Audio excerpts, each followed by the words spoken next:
Hello साथियों। आज हम बताएंगे आपको गुणनखंडों की संख्या निकालना कि कैसे कोई सवाल आ जाए बड़ा से बड़ा और उसमें पूछ ले कि इसमें कितने गुणनखंड होंगे। जैसे कहा जाए कि 100 की कुल कितने गुणनखंड हैं। क्या कहा जाए, 100 के कुल कितने गुणनखंड हैं आपको बताया जाए तो क्या करना है।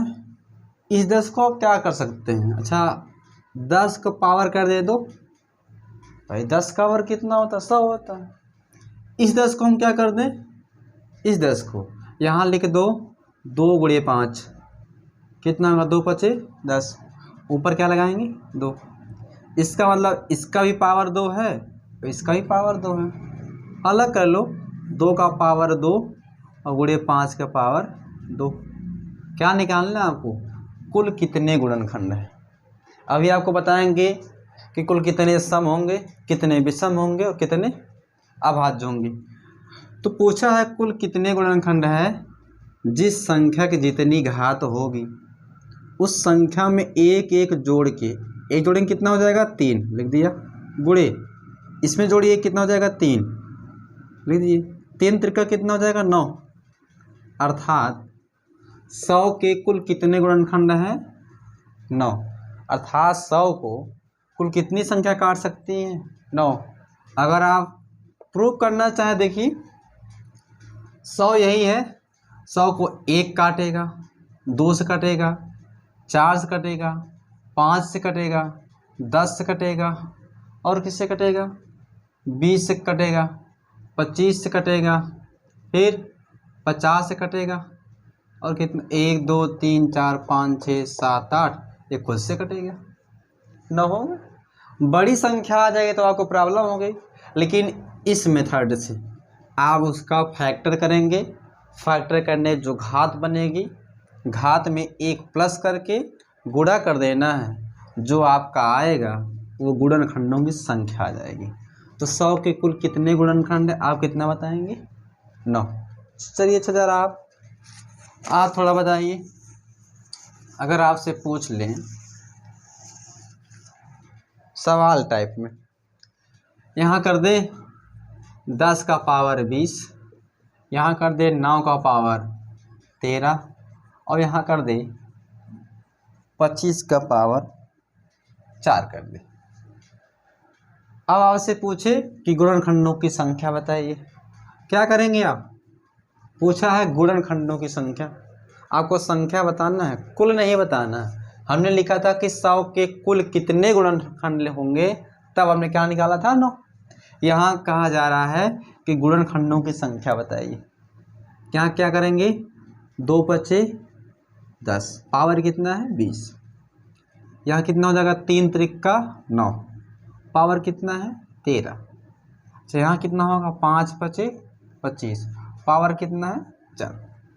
2 का भी पावर 10 है और 20 है और 5 का भी पावर 20, लिख दो 2 का पावर 20 और 5 का पावर 20 गुणे 3 का पावर 13 है, 3 का पावर 13 तो 3 का पावर 13 गुणे 3 का पावर 13 गुणे यहाँ 5 का पावर 4 गुणे 5 का पावर 4।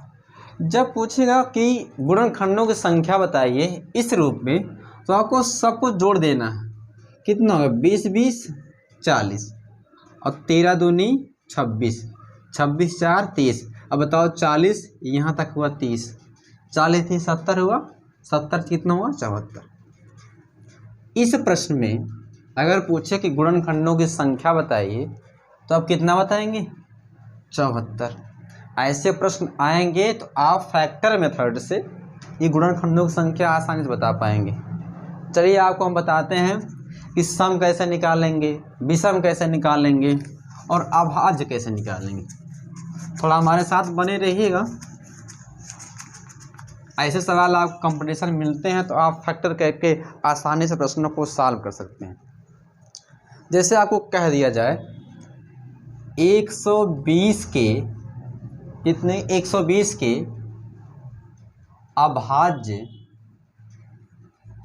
गुणनखंडों की संख्या बताइए। क्या 120 के अभाज्य गुणनखंडों क्या बताना संख्या। आइए क्या करेंगे आप, जैसे मैंने पहले बताया था 120 का फैक्टर करिए। क्या करेंगे फैक्टर करिए, 2 दूनी 4, 4 दूनी 8, 8 त्रिक 24 और 24 पंचे कितना हो जाएगा 120, फैक्टर हो गया। नहीं तो आप ऐसे भी कर सकते हैं, 120 लिखिए ऐसे, काटिए 2 छक 12, कितना हुआ 30, फिर 15, 3 पचे 15, 5 1 5, देखो वही बना। 3 बार 2 है, 1 बार 3 है, 1 बार 5 है।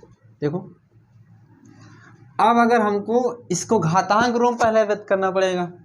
2 का पावर कितना हो जाएगा 3, और 3 का पावर कितना है कुछ नहीं तो भी 5 पावर कितना है 1। पूछा क्या है, अभाज्य गुणनखंडों की संख्या है। क्या है, सब अभाज्य संख्या है, सबको जोड़ दीजिएगा। 3 धन 1 धन 1 कितना हुआ 3 1 4, 4 1 5, कितना आ गई अभाज्य गुणनखंडों की संख्या कितनी आ गई 5। प्रश्न बदल दिया जाए, लिखा है अभाज्य गुणनखंडों की संख्या, यहाँ लिख दिया जाए कुल 120 के कुल अभाज्य गुणनखंडों की संख्या बताइए। पहले पूछा था अभाज्य गुणनखंडों की संख्या, तो कितनी अभाज्य संख्या थी 2 3 5, तो इतनी मतलब 5 अभाज्य संख्या है जो 120 को विभाजित कर देगा। अब पूछा है 120 के कुल अभाज्य गुणनखंडों की संख्या बताइए। कुल पूछा है, कुल लगा दे, घबराना नहीं, बस फैक्टर वही है, घातांक वही बनेगा। क्या लगाया है, कुल लगाया। देखिए जितनी घात है सब में एक प्लस कर दीजिए, इसमें एक प्लस करेंगे क्या हो जाएगा 4, और गुणा भी कर दीजिए, इसमें एक प्लस करेंगे कितना हो जाएगा 2, इसमें करेंगे प्लस कितना हो जाएगा 2, 4 दूनी 8, 8 दूनी कितना हुआ 16। मतलब अभाज्य सम विषम मिला के जो संख्या काटेंगी 16 संख्या ऐसी है जो 120 को आपको विभाजित करेगी। पूछा कुल अभाज्य गुणनखंडों की संख्या। चलिए पूछा है कुल अभाज्य संख्या का आपने कितना बताया 16, अभाज्य कितने थे अभी अब निकाले 5। प्रश्न थोड़ा उसी में चेंज कर देते हैं, ऐसे प्रश्न चाहे जिस तरीके से आएंगे, अगर आपको ये प्रोसेस पता है तो आसानी से आप बता सकते हैं। अगर आपसे पूछ ले, इसको मिटा देते हैं वो रहेगा। अगर आपसे पूछ ले कुल सम अभाज्य गुणनखंड, कुल सम अभाज्य गुणनखंडों की संख्या, क्या करेंगे आप, क्या निकालना है सम। कितना फैक्टर बना था 2 का पावर 3 बना था, और 3 का पावर 1 बना था, और 5 का पावर 1 बना था। प्रश्न को पढ़िए और ध्यान से देखिए, आपसे पूछा है कि कुल सम, देखो अगर सम का पूछा है तो अब ऐसा करना सम संख्या ले छोड़ देना है। सम का पूछा है तो सम वाला क्या कर देना छोड़ देना। सम में इतना नहीं छोड़ना, मतलब घात में कुछ नहीं करना, घात को ऐसे लिख लेंगे, बाकी जो बचे हैं सब घात में एक प्लस कर दीजिए। कितना हुआ 2 2 हो गया, 3 दोनों 6, और 6 दूनी कितना हुआ 12। बताइए 120 के कुल सम अभाज्य गुणनखंड संख्या कितने होंगे 12, अब कुल आपने निकाला था कितना 16। अगर आपसे पूछ ले सम की जगह लिखते विषम, प्रश्न वही है 120 के कुल विषम अभाज्य गुणनखंडों की संख्या।